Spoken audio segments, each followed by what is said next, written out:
कौन है मनीष कश्यप जो तमिलनाडु के अंदर बिहारी लोगों की कथित पिटाई को लेकर सुर्खियों में है? कथित इसलिए कह रहे हैं क्योंकि बिहार सरकार ने टीम भेजी लेकिन अब तक स्वीकारा नहीं है। तमिलनाडु सरकार और वहां की पुलिस पहले ही कह चुकी है कि भाई ये सब फर्जीवाड़ा है। लेकिन मनीष कश्यप कौन है जो अपने आप को बिहार का बेटा कहता है, जिसने तेजस्वी यादव को यह कहा कि 2025 में तुम्हें हम सत्ता में नहीं आने देंगे? कौन है मनीष कश्यप जिसकी एक तस्वीर वायरल हो रही जिसमें जॉर्ज फर्नांडिस की तरह हाथों में हथकड़ियों को लगाए सोशल मीडिया पर वायरल हुआ है, जिस पर बिहार पुलिस ने फर्जी वीडियो फैलाने के आरोप में 9 से अधिक धाराओं में केस दर्ज किया पहली बार, और अब दोबारा से धारा में केस दर्ज करने की बात कही है। कौन है मनीष कश्यप जिसका ट्विटर ने अकाउंट ब्लॉक कर दिया और उसके बाद एक नए अकाउंट से एक नई तस्वीर को लेकर हंगामा बरपा है, जिसमें बिहार पुलिस कह रही कि मनीष कश्यप अकाउंट है, फैन कह रहे हैं कि ये फर्जी अकाउंट है और एक नई धारा में केस दर्ज कर लिया गया। कौन है ये लड़का जिसकी चर्चा इतनी ज्यादा हो रही है और क्यों बिहार की पुलिस इस व्यक्ति को लेकर बैक टू बैक जवाब दे रही है? क्यों सोशल मीडिया पर इसको पसंद करने वाले या फिर बिल्कुल ही नापसंद करने वालों की लंबी लंबी कतारें हो गई हैं? क्यों ट्विटर पर मनीष कश्यप का नाम जो है वो ट्रेंड कर रहा है और क्यों लोग मैसेज कर रहे हैं कि इसके ऊपर कोई वीडियो बनाइए? हम जानना चाहते हैं मामला क्या है। तो मनीष कश्यप के विवाद की तह तक जाकर ये पूरा मामला आपको समझाएं उससे पहले इस व्यक्ति के बारे में आपको जानकारी दे देते हैं। 9 मार्च साल 1991 को बिहार के चंपारण में जन्मे मनीष कश्यप, जिनका नाम त्रिपुरारी कुमार तिवारी भी है, त्रिपुरारी कुमार तिवारी जो है उनके डॉक्यूमेंट्स से हमें जानकारी मिली है कि उनका ये भी नाम है और कागजों में वो इसी नाम का इस्तेमाल करते हैं। सोशल मीडिया पर जो उनका नाम है वो मनीष कश्यप वो इस्तेमाल करते हैं या केवल मनीष के नाम का इस्तेमाल करते हैं। बिहार में 9 मार्च 1991 को चंपारण में इनका जन्म हुआ। पढ़ाई इन्होंने पुणे में सावित्री बाई फुले कॉलेज से इन्होंने बी की डिग्री शायद सिविल इंजीनियरिंग में ली है और उसके बाद फील्ड चेंज की। फील्ड चेंज करने के बाद पत्रकारिता में आ गए। सच तक नाम से एक यूट्यूब चैनल है जिसको ये चलाते हैं, वहां पर अच्छे खासे फॉलोअर्स जो हैं वो भी इनके हैं। लेकिन ये चर्चा में रहते हैं अपने बयानों को लेकर, अपने ट्वीट्स को लेकर और अपनी पॉलिटिकल विचारधारा को लेकर, जिसमें ये हिंदुत्ववादी होने की बात करते हैं। अब अगर इनकी कहानी को आपको समझना है तो ये इससे पहले चर्चा में आए थे जब पुलवामा में हमला हुआ था, तो बिहार में कश्मीरी कुछ लोग काम करने वाले थे, उनकी इन्होंने पिटाई की थी और उस दौरान इन पर एक मुकदमा दर्ज हुआ था। तब ये पहली बार चर्चा में आए थे, जहां साथियों के साथ इनकी शायद गिरफ्तारी भी हुई थी। बाद में इन्हें इस मामले में जमानत मिल गई थी। नागेश कुमार, गौरव और चंदन सिंह, ये 3 साथी मनीष के थे जो कुल 20 साथियों को लेकर कश्मीरी जो लोग काम कर रहे थे उन पर हमला करने गए थे। और कहा जाता है कि पुलवामा में हमला जो हुआ था उससे ये लोग इतने आक्रोशित व्यथित हो गए थे कि उन कश्मीरियों को वापस कश्मीर जाने के लिए कहा था। बाद में इन्हें सीजीएम कोर्ट से जमानत मिल गई थी। ये पहला मामला था जब ये हाईलाइट हुए थे। चंपारण में जानकी कुंवर अस्पताल है जहां पर किंग एडवर्ड 7 की मूर्ति लगी हुई है और मनीष दूसरी बार सुर्खियों में तब रहे जब उस मूर्ति को, जो किंग एडवर्ड 7 की मूर्ति है, उससे इन्होंने तोड़ने की अपील की। कई साथियों ने इसके बाद जाकर उस मूर्ति पर धावा बोल दिया और वो मूर्ति जो है वो खंड खंड टूट जाती है। उसके बाद मनीष कश्यप जो हैं उन पर एक बार फिर मुकदमा दर्ज होता है और 21 साथी और होते हैं जिन पर यह मामला आता है। हालांकि इन दोनों मामलों से आप समझ गए होंगे कि मनीष अपने आप को राष्ट्रवादी कहते हैं, उनके समर्थक ये मानते हैं कि वो कट्टर देशभक्त हैं। भारत को अक्सर वो हिंदू राष्ट्र की बात करते हैं। पाकिस्तान हो या फिर मुस्लिम्स हो, उनको लेकर उनका एक तल्ख स्टैंड है और इस वजह से वो सुर्खियों में कई बार रहते हैं। उनके कई सारे ऐसे ट्वीट्स हैं जो सोशल मीडिया पर इस तरह से वायरल होते गए, मनीष सुर्खियों में आते गए।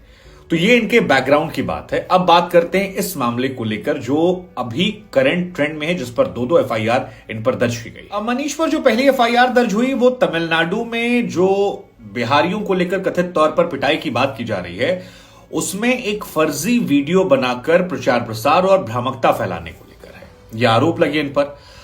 इन्हीं चीजों को लेकर ट्विटर ने पहले वो मिसगाइडिंग वाला कोड डाला, बाद में इनके अकाउंट को भी बंद कर दिया। हालांकि मनीष के समर्थक ये कहते हैं कि ऐसी ही खबरें कई सारे अखबार, दैनिक भास्कर, हिंदुस्तान और कई और लोगों ने प्रामाणिकता के साथ डाली थी, जिसके बाद उन पर कोई कार्रवाई नहीं हुई, लेकिन क्योंकि मनीष राष्ट्रवादी एजेंडा लेते हैं लिहाजा उन पर कार्रवाई हो गई। उनके विरोधी ये कहते हैं कि वो वीडियो जानबूझकर भ्रामकता के तौर पर फैलाया गया था, वो एक काल्पनिक वीडियो था जिसे बनाया गया था ताकि दुष्प्रचार किया सके, और मनीष के ट्वीट का हवाला देकर उन पर यह बात की जाती, जिसके बाद उन पर 9 गंभीर धाराओं में एफआईआर दर्ज कर ली गई थी। लेकिन यह मामला अब चल ही रहा था, तभी एक तस्वीर आती है जिसमें मनीष के हाथों में हथकड़ी बंधी होती है और मनीष कश्यप के नाम से एक नया ट्विटर अकाउंट होता है जो वेरीफाइड नहीं होता है, लेकिन उसमें पोस्ट लिखी होती है कि देखिए सरकार का तानाशाही रवैया, मुझे यहां पर गिरफ्तार कर लिया गया है, मैं बिहार वासियों के लिए जेल जा रहा हूं, कल रात 8 बजे गिरफ्तार किया गया। बिहार की जनता देखे कैसे अन्याय के खिलाफ आवाज उठाने वालों को जबरन दबाया जाता है, मैं ना रुका था ना थका था, जल्द वापस आऊंगा, जय हिंद, मनीष कश्यप 43। ये तस्वीर जो है ये सामने आती है और उसके बाद बिहार सरकार को लेकर कई सारे सवाल। अब इस बीच में मनीष चारों तरफ आ जाते हैं, सोशल मीडिया पर ट्रेंड करते हैं, इनके बारे में बातें होती हैं। कई लोग बिहार सरकार पर कहते हैं कि यार बहुत सारी कठोर कार्रवाई जो है इसलिए क्योंकि विचारधारा से लगे। हालांकि हर सरकार पर आरोप लगते हैं कि गैर विचारधारा वालों को आजकल पुलिस जो है वो ज्यादा उठाती है। मतलब जिस आइडियोलॉजी की सरकार होती है उससे दूसरी आइडियोलॉजी वाली सरकार लोगों को पुलिस उठा लेती है, जबकि अपनी आइडियोलॉजी वाले 1000 गुना करें तो उनको माफ कर देती है। ये हर राज्य में ऐसी चर्चाएं होती हैं, चाहे यूपी हो, बिहार हो, महाराष्ट्र हो, बंगाल हो, तमिलनाडु हो, हर जगह पर यह कहानी चलती रहती है। लेकिन इसी बीच मनीष के इस तस्वीर को लेकर बिहार पुलिस का एक पोस्ट आता है और वो पोस्ट होता है कि तमिलनाडु में बिहार के कामकाजी लोगों के लिए असत्य भ्रामक वीडियो प्रसारित करने के प्रकरण में मनीष कश्यप के द्वारा नए ट्विटर हैंडल पर गिरफ्तारी की फोटो पोस्ट की गई जो असत्य भ्रामक है, और इस पोस्ट के लिए मनीष पर एक बार फिर से एफआईआर दर्ज की जाती है। अब इसमें जो बात मैंने पहले कही कि सरकारें जो होती हैं वो गैर विचारधारा वालों को टारगेट कर लेती हैं, ये हर राज्य में होता है।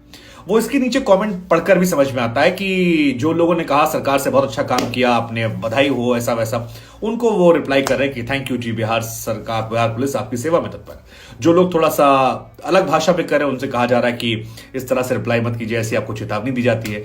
तो ये एक मॉडस ऑफ ऑपरेंडी जो है ये समझ में आती है। जैसे ही बिहार पुलिस की तरफ से ये पोस्ट किया गया, मनीष कश्यप 43 जो अकाउंट था, उस अकाउंट ने अपनी तस्वीर को हटा दिया, उस अकाउंट ने मनीष कश्यप का फैन पेज बना दिया और ये लिखा कि सर मैं तो सिर्फ फैन पेज हूं, आप क्यों निशाना बना रहे हैं, माफ कर दीजिए, आइंदा से गलती से हो गया, ऐसा आगे से नहीं किया जाएगा। उधर मनीष ने भी अपने फेसबुक पेज के जरिए ये कहा कि देखिए बिहार पुलिस जो है वो कैसे मुझे फंसाने की कोशिश कर रही है, वो खुद ही एक फैन पेज क्रिएट करती है मेरे नाम से, फिर खुद ही भ्रामक जानकारियां देती है और फिर खुद मुझे फंसाने की कोशिश करती है। ये मेरे खिलाफ गलत तरीके से काम हो रहा है। कई लोग मनीष के फेवर में भी लगातार सोशल मीडिया पर लिख रहे हैं कि सनातनियों पर कार्रवाई की जा रही है, ये जो हिंदू राष्ट्र की मांग करने वाले उन पर कठोर कार्रवाई करने की बात की जा रही है, दुर्भावना से काम किया जा रहा है। 2 एफआईआर, पर्सनल रिप्लाई करना मनीष के समर्थकों का कर रहा है। दूसरी तरफ कहा जा रहा है कि फेक न्यूज फैला रही है तो इस पर कार्रवाई होनी चाहिए, कट्टरता फैलाने वालों पर ऐसा होना चाहिए। लेकिन सच्चाई यह भी कि ट्विटर पर सक्रिय अधिकतर लोग जो पॉपुलर हैं वो नफरत फैला रहे हैं, उनका अपना एजेंडा है, वो फेक न्यूज भी फैलाते हैं। तो ऐसे में तो आधे से ज्यादा लोग जेल पहुंच जाएंगे। फिर यहां वाले मामले सबके बीच सवाल यह है कि क्या तमिलनाडु में कुछ नहीं हुआ था? नहीं हुआ था तो फिर ये इतने सारे लोग जो सोशल मीडिया पर लिख रहे थे कि हमारे साथ हुआ, हमारे साथ हुआ, ये कौन लोग थे, क्या करने वाले लोग थे, और क्या ये सब झूठे थे? वो अखबारों ने जिनके वीडियो बाइट्स लगाए थे क्या वो झूठे थे? वो लोग क्या झूठे थे जिन्होंने कहा हमने अपनी आंखों से देखा था? और अगर ये सब झूठे थे तो इन सबको उठाकर जेल में क्यों नहीं डाला जाता? फिलहाल तमिलनाडु पुलिस ने 11 लोगों पर एफआईआर की है, अखबारों पर एफआईआर हुई है, और तमिलनाडु पुलिस जो है वो दिल्ली में, भोपाल में, पटना में डेरा डाले हुए बैठी उनकी विशेष टीम। लेकिन हमारा सवाल हम आपसे पूछते हैं कि क्या यह कार्रवाई जायज है या यह कार्रवाई आपको दुर्भावनापूर्ण लगती है? क्या सरकारें विरोध बर्दाश्त नहीं कर पाती हैं? क्या अगर यही समान विचारधारा वाले लोग होते तो कार्रवाई पैमाना यही होता? और सिर्फ यही नहीं, मैं यूपी की बात कर रहा हूं, मैं बंगाल की बात कर रहा हूं, महाराष्ट्र की बात कर रहा हूं। क्या हर राज्य सरकारें सुविधा के हिसाब से कानून का इस्तेमाल करती हैं, कानून का दुरुपयोग करती हैं? क्या तमिलनाडु में किसी की पिटाई नहीं हुई थी? क्या यह मामला यहीं खत्म हो जाएगा या इस मामले का असर बिहार में 2025 के चुनावों में देखने को मिलेगा? जो भी है, हमारी कोशिश थी इस खबर के बारे में जानकारी आप तक पहुंचाना।